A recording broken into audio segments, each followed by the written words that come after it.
कारम डैम के जलभराव की अनुमति कलेक्टर धार को देनी थी। अनुमति का आधार क्या था और अगर कलेक्टर धार ने जलभराव की अनुमति नहीं दी तो फिर बांध कैसे भर गया। इस कारम डैम निर्माण में गड़बड़ियों को लेकर शिकायतें स्थानीय जनप्रतिनिधियों से लेकर मुख्यमंत्री कार्यालय तक की गई हैं। जनहितार्थ चलाई जा रही सीएम हेल्पलाइन पर शिकायतों को अधिकारियों की सांठगांठ से बंद करा दिया गया। अगर समय समय पर बांध स्थल का निरीक्षण होता रहता तो शासन को इतनी बड़ी आर्थिक हानि नहीं उठानी पड़ती। ये तो भगवान का शुक्र है कि पहली बारिश में ही रिसाव सामने आ गया, वह भी तब जब बांध पूर्ण रूप से बन नहीं पाया, जबकि बांध की न्यूनतम उम्र 25 वर्ष होती है। अगर भविष्य में कोई घटना घटित होती है तो बहुत बड़ी जनहानि हो सकती है। भोपाल से संवाददाता आदिल खान की रिपोर्ट। मेरा नाम लोकेश सोलंकी है। मैं ग्राम काकड़दा तहसील महेश्वर का निवासी हूँ। किस बात को लेकर यही जो डैम में भारी भ्रष्टाचार हुआ, इस चीज़ को लेकर मैं 2023 से इस आंदोलन को लेकर चल रहा हूँ। सभी प्रकार की मैंने प्रशासनिक स्तर पर सभी को शिकायतें करी। मेरी शिकायत L4 पर भी है पिछले 5 महीनों से। उसके बाद भी सब अधिकारियों ने उसको नज़रअंदाज किया। क्या शिकायत थी? खामी क्या थी? खामियां थी उसमें, डैम में जहां मिट्टी डालना थी, मिट्टी की जगह पत्थर डाले गए। उनके बाय प्रमाण फोटो वीडियो और सारे प्रूफ के साथ मैंने जब भी जहां भी आवेदन दिया पेन ड्राइव के अंदर डाल के दिया उनको, और बताया कि ये सब चीज़ें हैं इसमें, और इसमें आप तत्काल प्रभाव से एक्शन लो, नहीं तो ये बांध टूट जाएगा और हम सब लोग मर जाएंगे। क्योंकि मेरा घर भी डैम के जस्ट नीचे है, मेरा गाँव सबसे पहले आता है।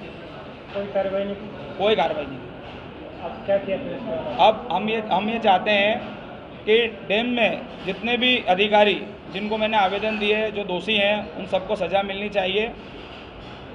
एसडीओ सिद्दीकी, ई नीनामा, धार कलेक्टर साहब, उनके ऊपर पुरुषोत्तम जोशी जी, घटोले साहब, मंत्री को भी आपने दिया? सभी को दिए मैंने इनको आवेदन। लिखित आवेदन है जिसकी रिसिप्टें हैं मेरे पास में, जिसमें उनके आवेदन दिया आपने? मंत्री में किस को आवेदन दिया? सभी को दिए मैंने। नाम बताएं ना। विभागीय मंत्री जी और मुख्यमंत्री जी के यहाँ पर। आप पे दबाव भी है इस दौरान? आप बहुत दिन तक चुप क्यों रहे जबकि लीकेज होता रहा? नहीं तो अब आवेदन निवेदन ही करते रहे, क्योंकि संवैधानिक लोग हैं। लड़ाई तो पेपर पे ही लड़ना पड़ेगी, तो सभी से जाके मिलना, आवेदन देना, और ये बोल देते थे कि हाँ करेंगे कार्रवाई, पर कार्रवाई कुछ नहीं होती। आपको प्रलोभन या दबाव भी आया क्या? प्रलोभन या दबाव भी आया आपको? नहीं, दबाव किसी प्रकार का। प्रलोभन नहीं, वो भी किसी प्रकार चलो। उसी अधिकारी हैं जिनको बार बार मैंने डैम के रिसाव की खबर दी और सब करा। उसमें एसडीओ सिद्दीकी, धार ई नीनामा, उसके ऊपर हमारे धार कलेक्टर साहब, वो सबसे ज़्यादा दोषी हैं, क्योंकि उनको बार बार कहा। और जो जल होता है, जल संसाधन विभाग और सब, जिसमें डैमों में पानी भरा जाता है, छोड़ा जाता है, बारिश में उसके अध्यक्ष वही होते हैं, तो उनकी ये प्रमुख जिम्मेदारी वो बनती है कि वो उस चीज़ को गंभीरता से लेते हैं। सवाल ये उठता है कि डैम में पानी कैसे भरा? उनकी बिना अनुमति से भरा तो किसने भरा?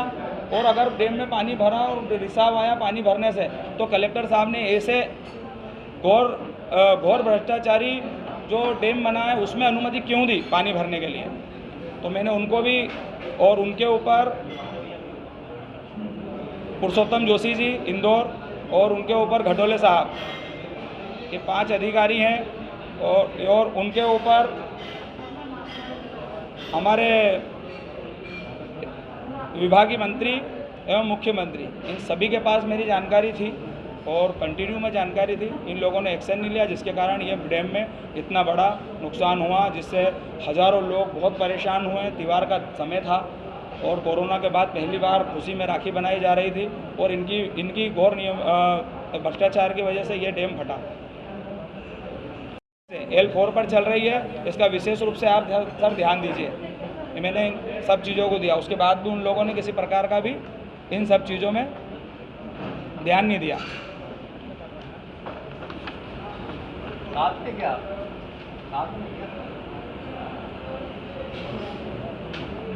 फिर किसी भी प्रकार का कोई ध्यान नहीं दिया। फिर डैम का पानी निकालने के बाद मैंने कमिश्नर साहब को अवगत कराया 16/8/2022 को। कमिश्नर साहब को अवगत कराया कि सर ये डैम, इसमें लिखित में मैंने और दस्तावेज जब्त करने के लिए दस्तावेज के नाम भी लिख के दिए उनको, कि आप विभाग से ठेकेदार द्वारा की गई परफॉर्मेंस गारंटी, बैंक गारंटी, विभाग द्वारा किए गए वर्क एग्रीमेंट, उक्त डैम का वर्क आर्डर, जी शेड्यूल और 10/8/2018 से 14/8/2022 तक के किए गए कार्य की बिल, MB एवं वाउचर एवं डैम संबंधी जितने भी दस्तावेज होते हैं उनको तत्काल प्रभाव से जब्त करके जांच एजेंसी को देने की कृपा करें।